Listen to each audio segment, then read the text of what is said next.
모두가 잘못 알고 있었습니다. 아니, 왜 설탕에 절인 생강차를 건강에 좋다고 드시는 분들이 많을까요? 암을 스스로 죽게 하는 생강을 제대로 먹어야 할 때가 왔습니다. 차로 마시는 것보다 당뇨와 염증 완화에 더 좋은 방법이 있었는데요. 오늘은 생강을 값비싼 보약으로 만들어주는 방법을 알려드리겠습니다.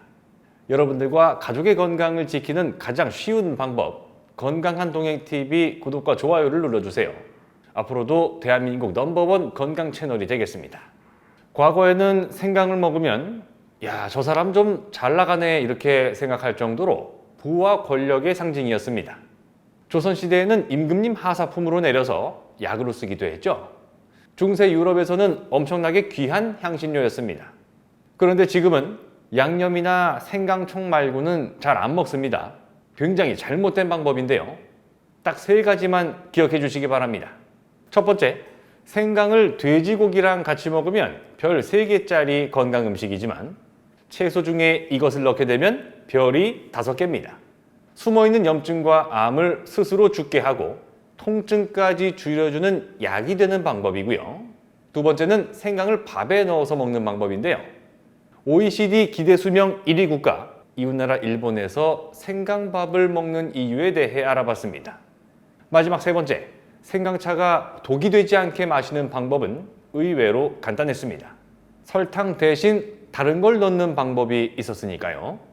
돼지고기는 생강하고 같이 먹으면 좋은, 아니죠, 무조건 같이 먹어야 되는 최고의 궁합입니다. 여기에 양배추를 더하면 혈관 보약이 따로 없는데요. 생강이 건강에 좋다는 건 누구나 알지만 그냥 먹기 어려운 게 사실입니다. 이 매운맛이 나서 생으로 먹는 건 정말 쉽지 않죠. 그런데 생강을 썰어서 돼지고기랑 볶으면 얘기가 달라집니다. 생강의 유일한 단점인 자극적인 매운맛을 돼지고기가 잡아주고요. 그 사이에 혹시라도 있을 돼지고기의 느끼함과 잡내를 생강이 덮어주기 때문이죠.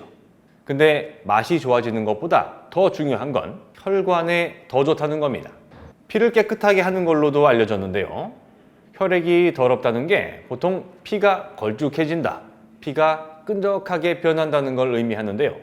생강은 혈액의 점도를 낮추는 효과가 있다고 합니다. 맑고 깨끗한 피를 더럽게 하는 가장 큰 요인이 혈중 콜레스테롤인데, 생강에서 매운맛이 나게 하는 진저롤 성분이 콜레스테롤 수치가 올라가는 걸 막아주기 때문입니다. 그런데 여기에 양배추를 더하면 어떻게 될까요? 활용점정, 그야말로 독소 배출에 마침표를 찍게 하는 건강한 음식이 된다고 합니다. 양배추는 위 건강, 장 건강, 그리고 간 건강에도 좋은 음식으로 유명하죠. 통증 완화 그리고 염증 억제에 도움을 주는 설포라판 성분이 들어있기 때문입니다. 혈관을 구성하는 세포에도 염증이 생기는데요. 그걸 어느 정도 막아줄 수 있기 때문입니다. 심지어 암을 예방하는 효과도 기대할 수가 있는데요. 생강하고 양배추가 둘 다 들어간다는데 주목을 해야 됩니다. 항암 치료가 무서운 게 암세포 잡으려다가 정상세포까지 피해를 받기 때문인데요.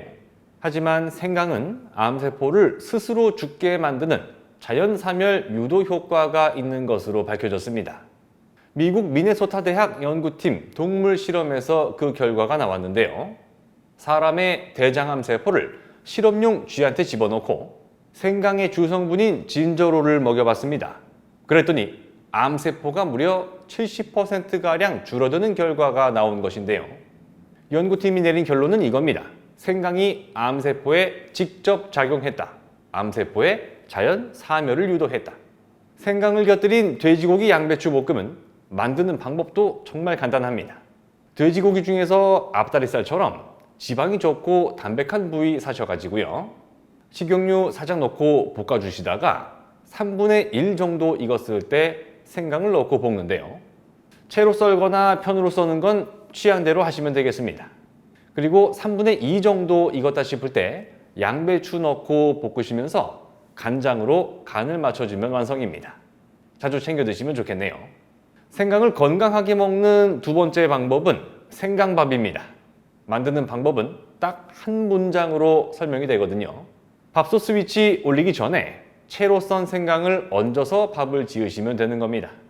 혈당을 올리는 주범인 쌀밥이 당뇨 예방에 도움을 주는 건강식품으로 바뀌는 순간을 경험해 보세요. 아마 깜짝 놀라실 겁니다. 물론 처음에는 익숙하지 않은 맛에 당황을 하실 수도 있지만 우리가 먹는 쌀밥이 당뇨의 주범이라는 사실을 생각해 보면 일주일에 딱 한 번이라도 드시면 좋지 않을까요? 흰 쌀밥의 GI 지수는 69.9. 이 정도면 고혈당 식품 기준점인 70으로 봐야겠는데요. 그래서 흰 쌀밥보다는 혈당을 덜 올리는 데 도움을 주는 음식을 섞어서 드시는 게 좋다고 하는 겁니다. 그 방법 중 하나가 생강이 될 수 있는데요. 생강에 들어있는 진저롤 그리고 쇼가올 이 두 성분이 혈당을 내리는 효과가 있다는 것은 수많은 실험을 통해 입증이 됐습니다. 생강 가루를 하루에 2g씩만 먹어도 당뇨병 환자의 공복 혈당을 10% 이상 낮췄다는 연구 결과가 있는데요. 가루 대신 생강 그대로를 드시면 더 좋겠죠. 밥을 지을 때 같이 넣으면 더할 나위 없이 좋을 겁니다. 일본에서는 물 대신 가쓰오부시 육수를 부어서 생강밥을 해 먹더라고요. 저는 조만간 다시마 멸치 육수로 해보고 나서 어땠는지 알려드리겠습니다. 마지막으로 생강차 얘기도 잠깐만 해보면요.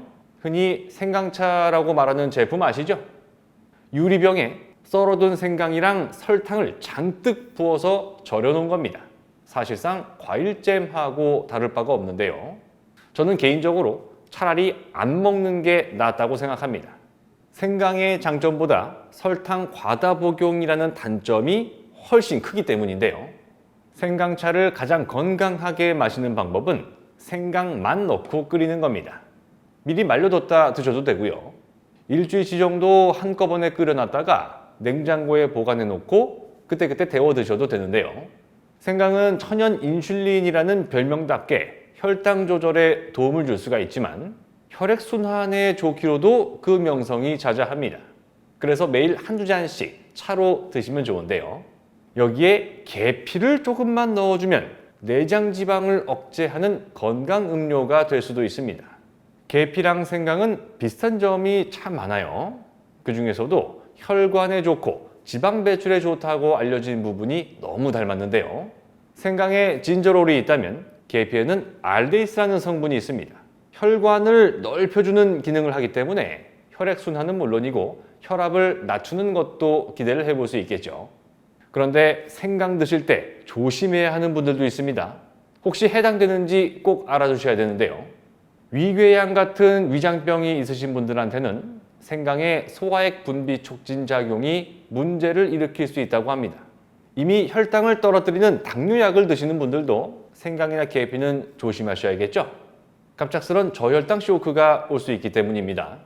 흔하지는 않지만 항응고제, 항혈소판제 드시는 분들도 꼭 담당 의사 선생님한테 먹어도 되는지 물어보시는 게 좋겠습니다. 오늘은 설탕에 절인 생강차를 왜 마시면 안 되는지, 그리고 생강이 주인공이 되는 음식 만드는 방법에 대해 알아봤습니다. 영상 끝까지 시청해 주셔서 정말 감사드리고요. 부디 여러분들께서 앞으로 맞이하시는 모든 날들이 건강한 하루하루가 되시기를 진심으로 바라겠습니다. 고맙습니다.